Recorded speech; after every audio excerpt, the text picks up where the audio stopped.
Bom dia, meu querido amigo. Que bom estarmos juntos mais uma vez para o estudo da nossa lição da Escola Sabatina. Fala sobre educação e redenção. E o tema de hoje é bem interessante. A lição, a lei. É um tema bastante controverso, porque a lei de Deus é algo que chama atenção, que mexe com todo mundo. E a gente vai estudar um pouquinho isso aqui para entender. E para aprender um pouco mais, tirei alguma coisa deste material de apoio aqui, que é um comentário da lição da Escola Sabatina, que é muito bom e eu recomendo a você. Você pode comprá-lo também na Casa Publicadora Brasileira. Mas antes de irmos para ao nosso estudo de hoje, eu quero cantar com você. Obedecer é melhor, diz o hino que vamos cantar. É o número 525 do nosso cenário. Cante junto conosco, cante com alegria, vibre e viva feliz.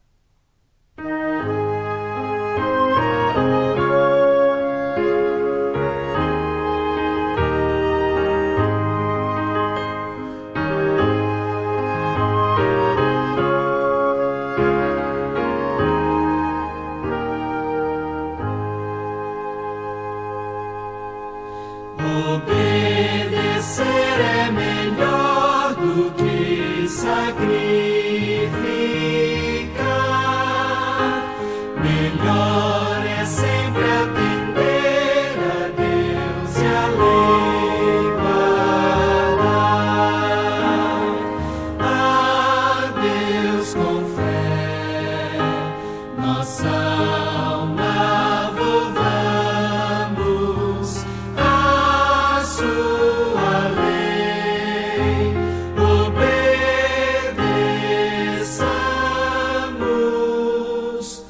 pois obedecer é melhor do que sacrificar. Melhor é sempre atender a Deus e a lei guardar. Dizeis que não é preciso mais a lei guardar. Olhai que a Bíblia em lugar algum a faz tombar. A Deus com fé, nossa alma volvamos à sua lei.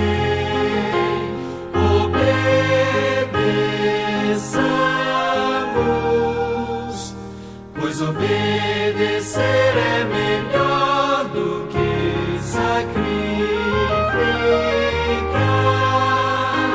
Melhor é sempre atender a Deus e a lei guardar.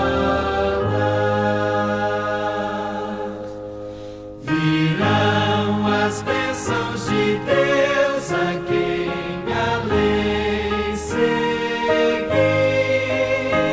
Ó sim, Jesus nos ajuda toda a lei cumprir. A Deus com fé, nossa alma volvamos à sua lei. Obedeçamos,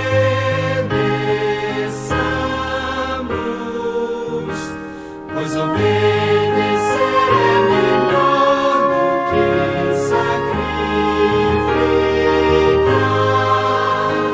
Melhor é sempre atender a Deus e a lei guardar.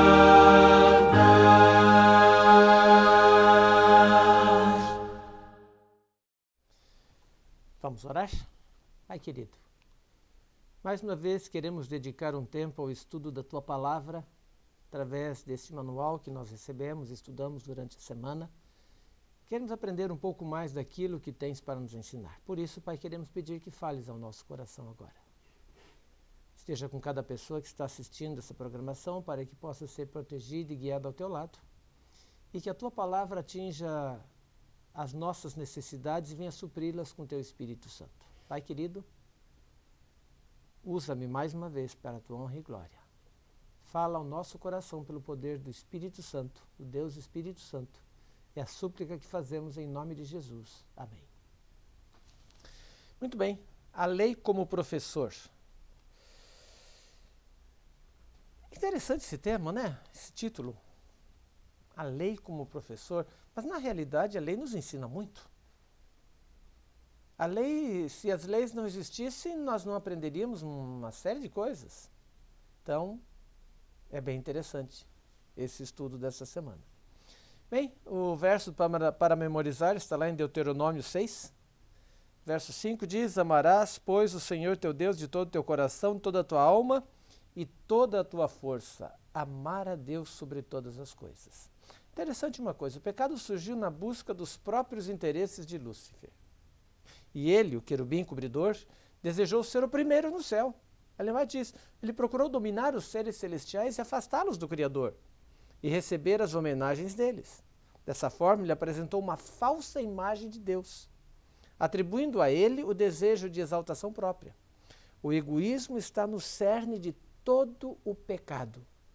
Sendo o buraco negro da busca pela predominância, ele se manifesta no relacionamento conjugal, em um negócio, em um processo de fúria no trânsito, enfim, em qualquer situação, o egoísmo está sendo manifestado.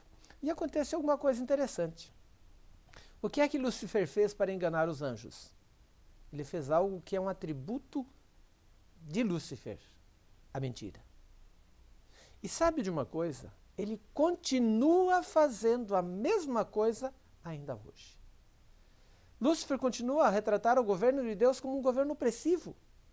A lei de Deus como algo pesado, um jugo pesado, uma servidão.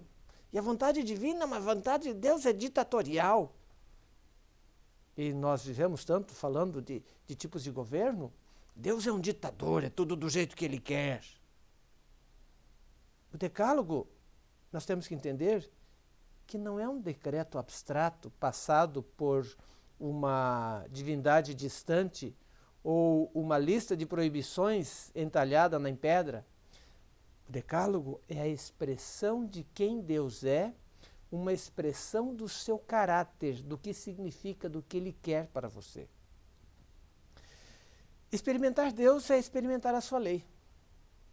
Ela é a nossa mentora, pois nos ensina sobre o caráter de Deus. Conhecê-lo é conhecer os seus mandamentos. Os anjos vivem em harmonia com a lei de Deus porque viviam em harmonia com Ele sempre. Porque eles vivem também em harmonia com Ele hoje. Ellen White diz o seguinte, os princípios da lei de Deus devem ser mantidos diante do povo, tão atentos e inexoráveis quanto o caráter do próprio Deus. Ensinar sobre Deus é ensinar sua lei, cujo resumo é o amor. Quem quiser saber como o amor funciona, precisa observar a lei de Deus. Os 4 primeiros mandamentos nos falam sobre a obediência, amar a Deus, sobre todas as coisas. E os últimos 6 nos falam sobre amar ao nosso próximo. Foram esses 2 mandamentos que Jesus deixou quando esteve conosco. Ame a Deus acima de todas as coisas e ame ao próximo como a si mesmo. E se você olhar para os 10 mandamentos, você vai ver que os 4 primeiros falam sobre o amor a Deus. Isso é interessante. E os outros 6, expressamente sobre o amor ao nosso semelhante. Se eu amar meu semelhante, não vou matar, não vou roubar, não vou mentir, não vou adulterar, não vou... Enfim, vou respeitar meus pais, enfim, vou manter minha vida íntegra diante dele.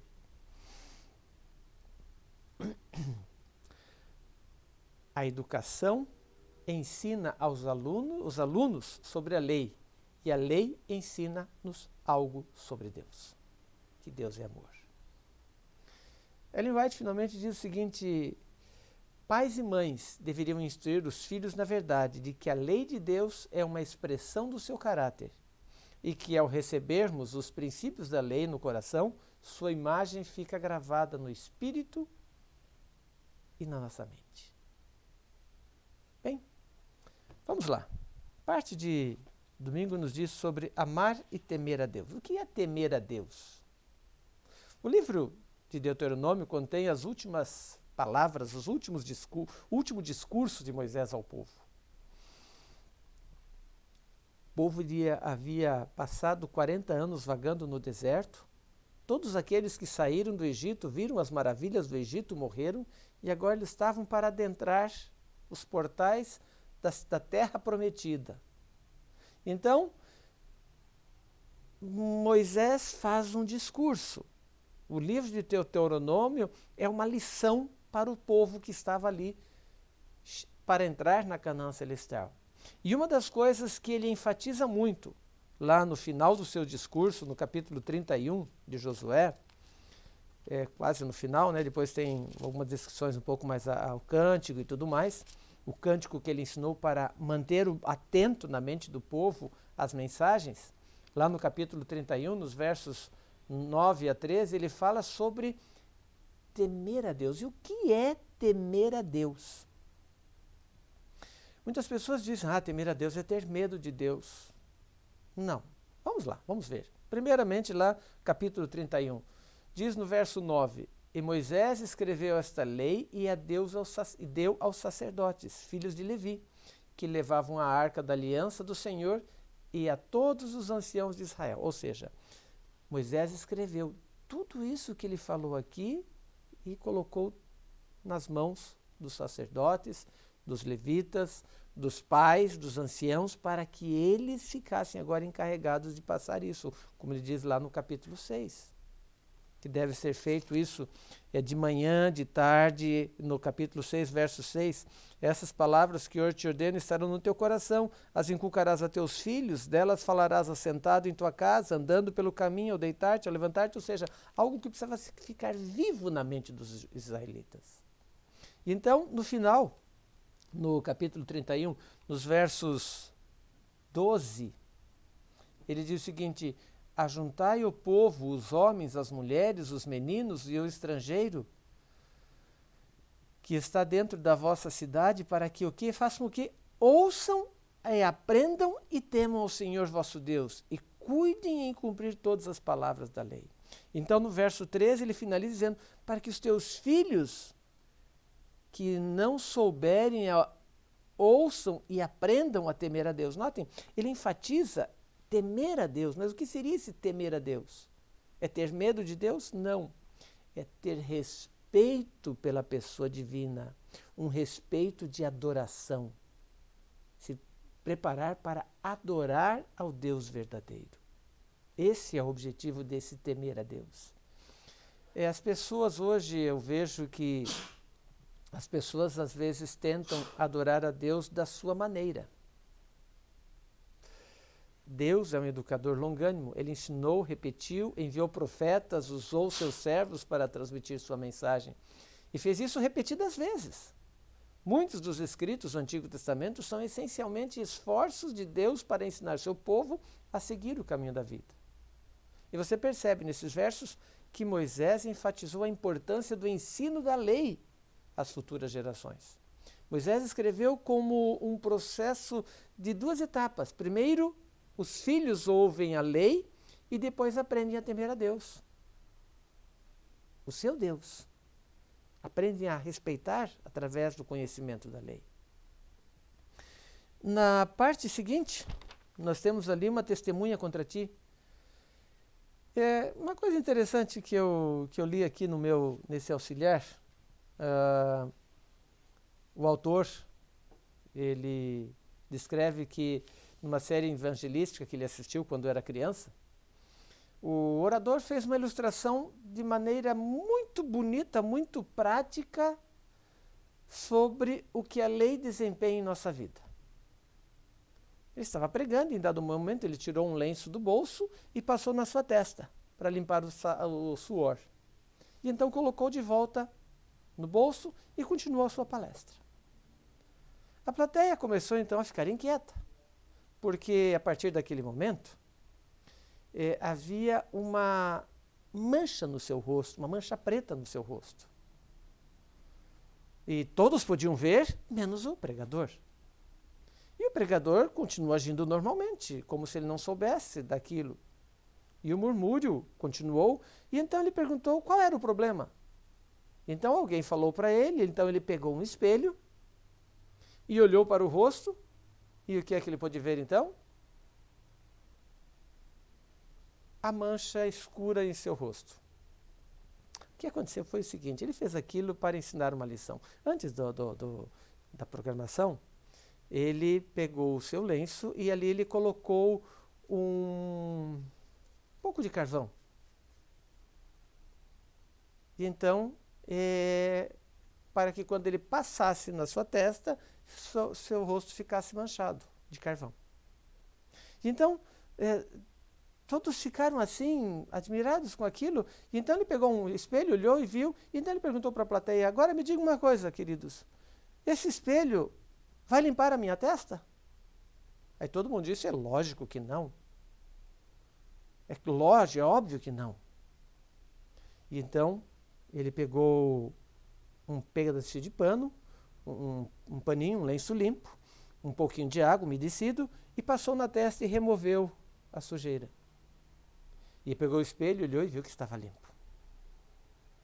E então, ele falou e deixou bem claro que o espelho, ele apenas mostrou a mancha. Para remover a mancha, ele precisou algo mais. Um pano limpo e água. E então, ele usou essa ilustração para mostrar o espelho é a lei de Deus. O espelho nos mostra os problemas. O espelho me mostra se eu estou com o cabelo despenteado, se minha gravata está fora, mas não arruma. O espelho não remove os problemas, apenas nos mostra os problemas. A única maneira de remover uma mancha é ir a Jesus. Porquanto, como dizem Paulo em Romanos 8:3, o que era impossível à lei, no que estava enferma pela carne, isso fez Deus enviando o seu próprio Filho em semelhança de carne pecaminosa e no tocante ao pecado. E com efeito, condenou Deus na carne o pecado. Deus ama o pecador, mas não gosta do pecado.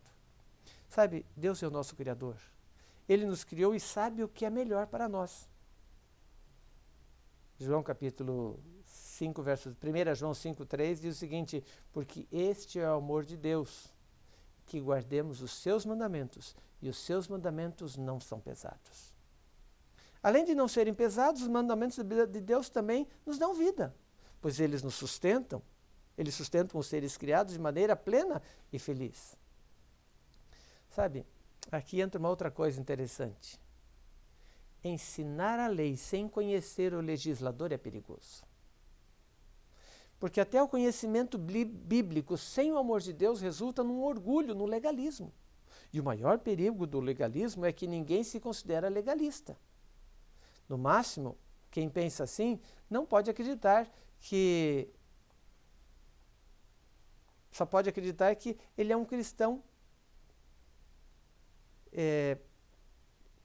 fiel. Ele é um cristão zeloso. Os fariseus, portanto, eles afirmaram estar exaltando a lei, mas na realidade eles estavam desprezando, pois eles aceitavam os mandamentos sem conhecer o autor dos mandamentos. Um claro exemplo para nós são os fariseus.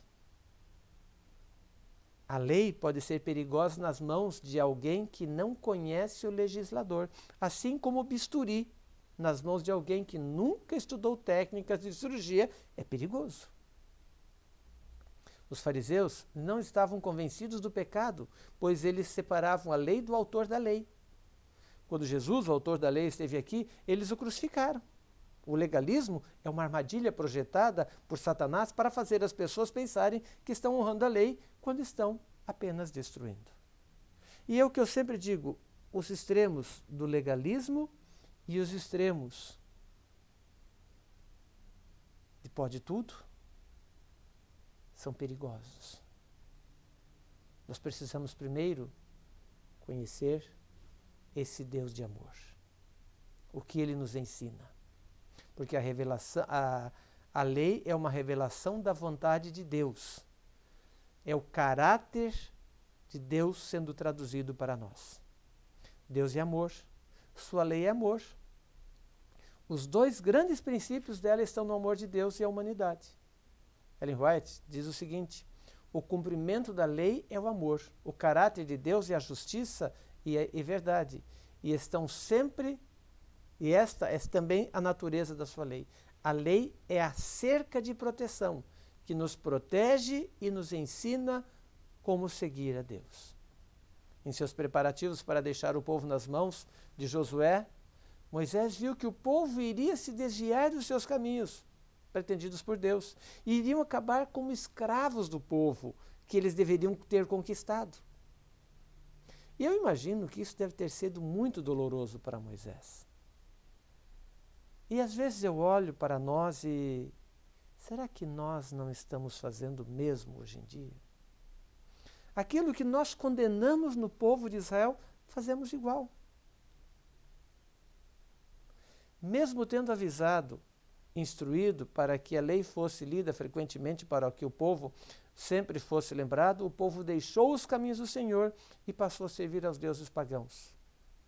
E a lei foi uma testemunha contra o próprio povo.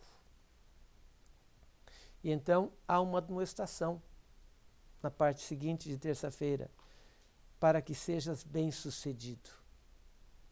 O sucesso é precedido da fidelidade. Em Josué 1:7, há uma admoestação para Josué. Josué capítulo 1, verso 7, eu estava aqui pertinho aqui, diz o seguinte: tão somente ser forte e muito corajoso, para teres cuidado de fazer segundo toda a lei que o meu servo Moisés te ordenou. Dela não te desvies nem para a direita nem para a esquerda, para que sejas bem-sucedido por onde quer que andares. Mesmo que não sejamos salvos pela obediência à lei, por que então é importante que nós a obedeçamos? Gálatas 2,16, lá diz o seguinte, deixa-me achar aqui, Gálatas, se você tiver sua Bíblia, pode procurar também, Gálatas capítulo 2 e o verso 16. É um texto bem interessante e que nos ajuda a entender um pouco mais isso.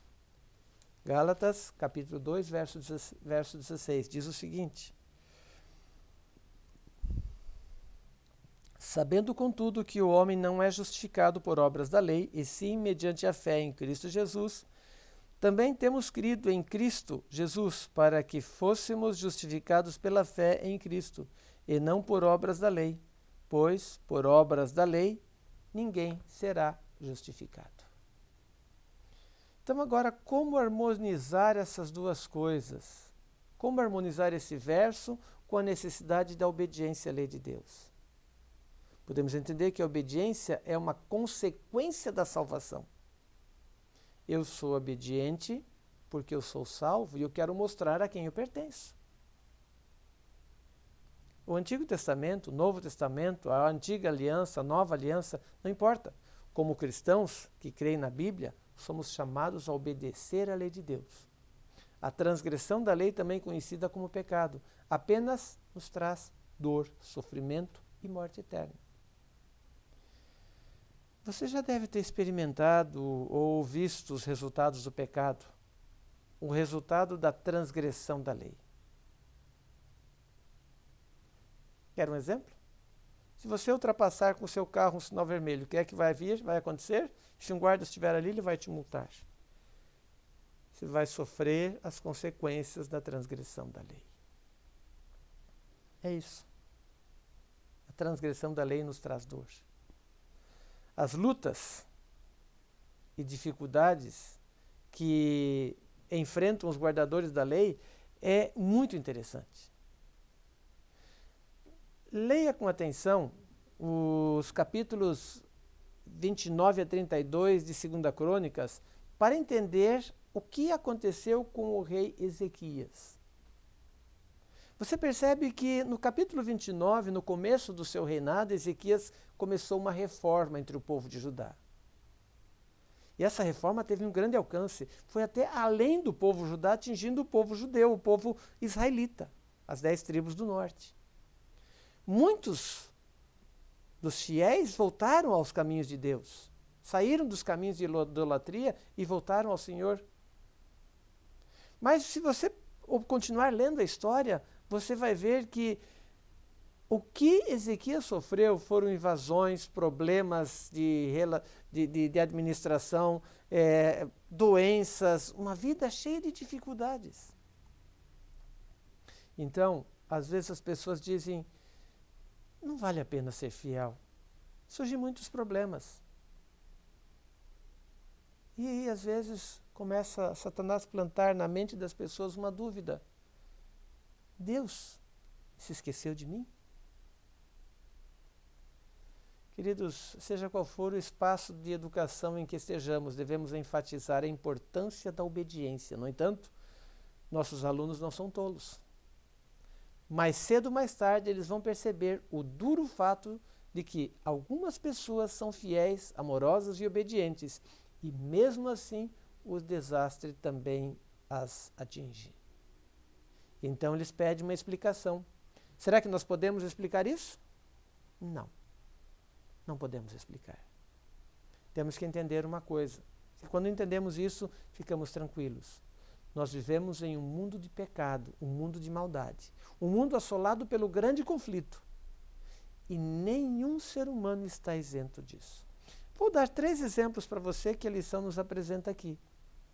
João Batista. Quem foi João Batista? O precursor de Jesus, primo de Jesus, amigo de Jesus. E o que é que aconteceu com ele? Pereceu nas mãos de um rei orgulhoso, presunçoso, déspota e egoísta. Matou, simplesmente foi decapitado. Jó.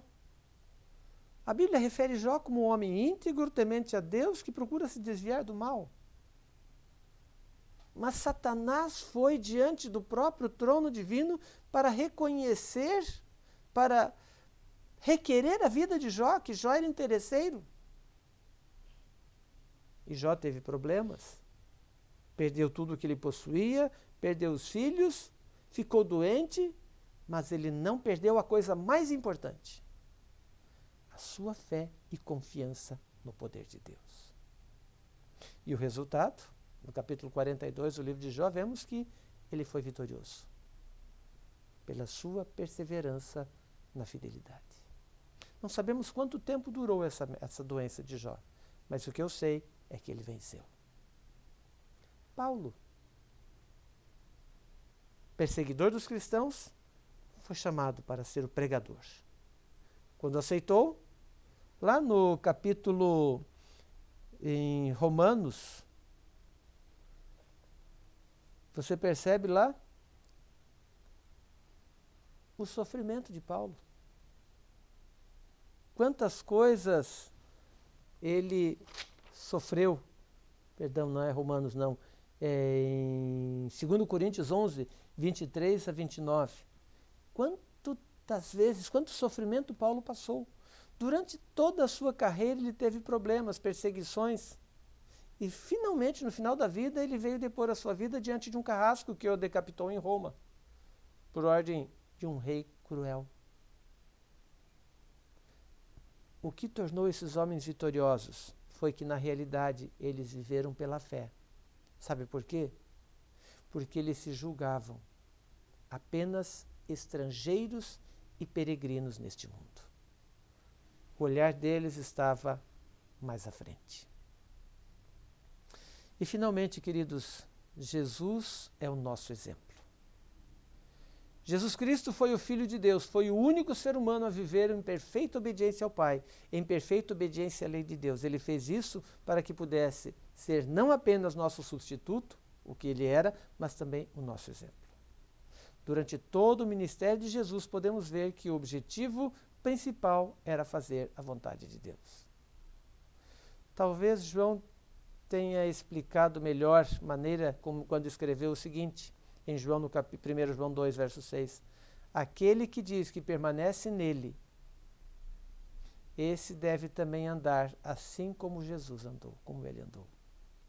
Quando fixamos nossos olhos na vida de Jesus e em seu ministério na terra, é fácil vermos como ele agradou ao Pai por sua obediência. Cristo, de fato, cumpriu a promessa, a profecia e confirmou as leis de Deus durante toda a sua vida. A suposta fé em Cristo que alega libertar as pessoas da obrigação de obedecer a Deus não é fé, mas sim presunção. Efésios 2,8 diz, pois pela graça sois salvos mediante a fé. Entretanto, a fé não vive sem as obras. Por si só está morta, diz Tiago 2,17. Paulo diz uma coisa e não contradiz, ele apenas complementa. Jesus Cristo disse acerca de si mesmo, antes de vir à terra, agrada-me fazer a tua vontade, ó Deus meu. Dentro do meu coração está a tua lei, Salmo 40, verso 8. E antes de subir ao céu, ele declarou, tenho guardado os teus mandamentos, meu Pai, e no seu amor permaneço, João 15, verso 10. A Escritura diz, sabemos que o temos conhecido por isso, se guardarmos os seus mandamentos. Aquele que diz que permanece nele, esse deve também andar como ele andou. Esse texto está no livro Caminho a Cristo, página 61. Você já leu o Salmo de 119? Você já percebeu que esse salmo são só 2 versos que não falam sobre a fidelidade, a obediência, o serviço à lei de Deus? Falada de diversas formas, como lei, como palavra e de outras maneiras. Mas ela nos conduz para a fidelidade. Eu gostei de um tema que há no final desse auxiliar aqui da lição. É um poema de Joseph Malins. Tem por título A Ambulância no Vale. Foi escrito em 1895. Diz o seguinte. Era um penhasco perigoso, como se comentava abertamente, embora andar perto do seu cume fosse bastante agradável. Mas, do alto de sua temível borda, havia escorregado um duque e não poucos camponeses. Então as pessoas falavam que algo tinha que ser feito, mas seus problemas sequer foram levados a sério. Alguns disseram, levante uma cerca em volta das bordas do penhasco. E outros disseram, nós precisamos sim de uma ambulância no vale. E aconteceu uma coisa interessante. O clamor por uma ambulância dominava as conversas, o dia a dia, pois era o que se falava na cidade vizinha. Uma cerca pode ser útil ou não, é verdade, mas as pessoas podem pular a cerca, não é mesmo? Por aqueles que escorregavam do perigoso penhasco e na estrada e nos becos, os moradores doavam células e moedas, não para que se levantasse uma cerca, mas para que uma ambulância fosse colocada lá no vale. Não há problemas com o penhasco se você tomar cuidado, eles diziam. E se as pessoas escorregam e caem, não é o escorregão que os machuca tanto, e sim a pancada lá embaixo, quando caem no chão. Então, dia após dia, ao ocorrerem esses contratempos, que venham depressa os socorristas para levarem as vítimas que do penhasco caírem, com a ambulância que está lá no vale. Um velho sábio então comentou, surpreende-me muito que as pessoas deem muita mais atenção para reparar as consequências do que para deter a causa. É preciso pensar mais na prevenção. Vamos acabar com essas desventuras ali mesmo, na fonte, ele exclamou. Venham, amigos, vizinhos, vamos nos reunir, vamos pôr uma cerca no penhasco. Talvez possamos dispensar dessa maneira a ambulância que está lá no vale. Ah, ele é um fanático, os outros exclamavam em uníssono. Dispensar a ambulância? Nunca! Onde já se viu? Ele também dispensaria todas as instituições de caridade se pudessem? Não, de maneira nenhuma. Não estamos acudindo pessoas assim que elas caem? E agora este homem nos dá ordens? Como é que pode? Por que as pessoas sensatas deveriam parar para levantar uma cerca enquanto a ambulância está atendendo lá no vale? Mas os poucos sensatos, que também são práticos, não suportaram essa tolice por muito tempo. Eles acreditam que é melhor prevenir do que remediar. Em breve a festa deles será a mais animada. Incentive-os então em sua carreira, voz e pena. Enquanto os outros filantropos brincam, eles vão desprezar todo esse fingimento e levantar uma robusta cerca no penhasco que paira sobre o vale. Queridos, é melhor orientar bem os jovens do que recuperá-los quando os velhos quando velhos. Pois a voz da verdadeira sabedoria está chamando para resgatar os que caem. É bom. Mas é melhor impedir que outros venham a cair. É melhor estancar a causa da tentação e do crime, do que livrá-los da masmorra e das prisões. É melhor levantar uma forte cerca em volta do topo do penhasco, do que colocar uma ambulância lá no vale. A qual desses dois grupos você participa?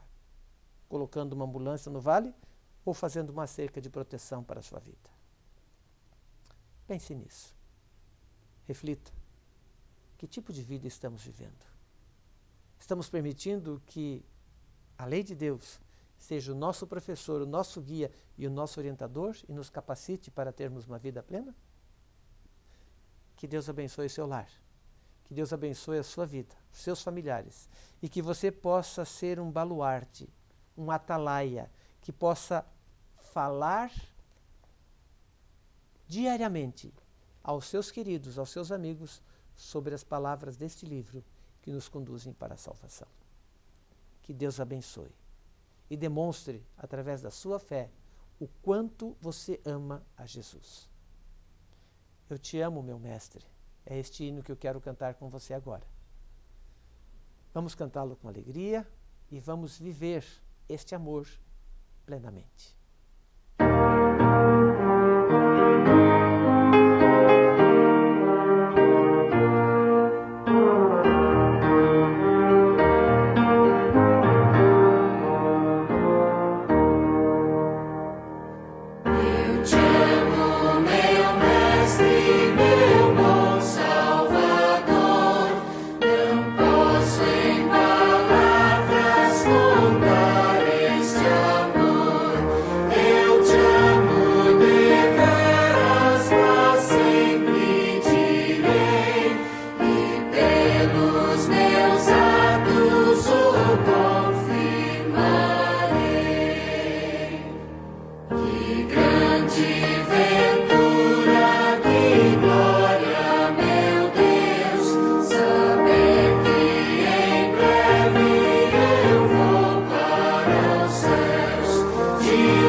Vamos orar?